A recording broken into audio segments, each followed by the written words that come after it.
શું તમે ક્યારેય રસ્તા પર પડેલા પૈસા જોયા છે?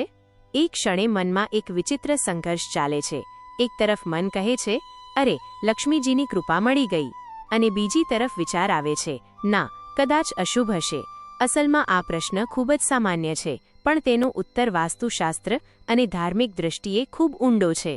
ચાલો, આજે આપણે સમજીએ કે રસ્તા પર પડેલા પૈસા ઉપાડવા શુભ છે કે અશુભ, અને જો ઉપાડીએ તો તેનો યોગ્ય ઉપયોગ કેવી રીતે કરવો. વાસ્તુશાસ્ત્ર કહે છે કે પૈસા લક્ષ્મીજીનું સ્વરૂપ છે.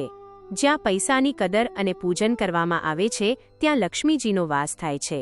પણ એ જ પૈસા જો અયોગ્ય રીતે મેળવવામાં આવે તો એ લક્ષ્મી નહીં પણ અલક્ષ્મી બનીને દુઃખ લાવે છે. રસ્તા પર પડેલા પૈસા અંગે પણ આ જ સિદ્ધાંત લાગુ પડે છે. ક્યારેક એવું બને છે કે કોઈ વ્યક્તિના હાથમાંથી અચાનક પૈસા પડી જાય.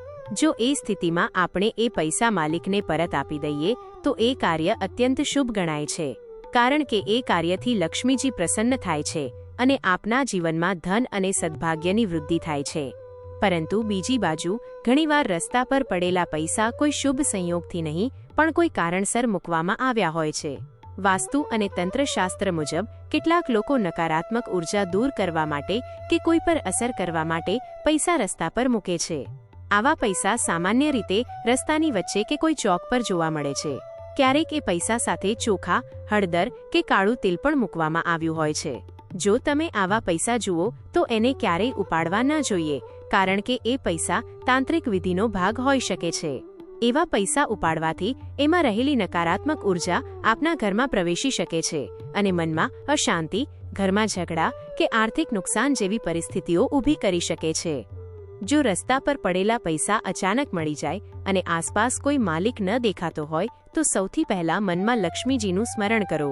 એ પછી જો અંતરાત્મા કહે કે ઉપાડવું યોગ્ય છે તો એ ઉપાડો, પણ એને તરત પોતાના ઉપયોગમાં ન લો. વાસ્તુશાસ્ત્ર મુજબ એવા પૈસા ઘરમાં લાવીને પૂજાગૃહમાં લક્ષ્મીજીના ચરણોમાં રાખો. ધૂપ દીપ બતાવો અને પ્રાર્થના કરો કે જો આ તમારી કૃપા હોય તો એ ધન શુભ કાર્યમાં વપરાય. એ પછી એ પૈસા દાન રૂપે મંદિરમાં કે જરૂરિયાતમંદ વ્યક્તિને આપી દો. આવું કરવાથી એ પૈસાની ઉર્જા શુદ્ધ થાય છે અને લક્ષ્મીજી આપ પર પ્રસન્ન થાય છે.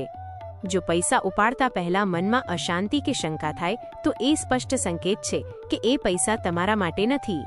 એ સ્થિતિમાં એ પૈસા એ જ જગ્યાએ રાખી દેવા અથવા નજીકના મંદિરમાં મૂકી દેવા શ્રેષ્ઠ ગણાય છે, કારણ કે વાસ્તુ કહે છે જે વસ્તુ આપના ભાગ્યમાં નથી એ મેળવવાનો પ્રયાસ ક્યારેય સુખ આપતો નથી. ધાર્મિક દૃષ્ટિએ દરેક વસ્તુ સાથે કોઈને કોઈ કર્મ જોડાયેલું હોય છે.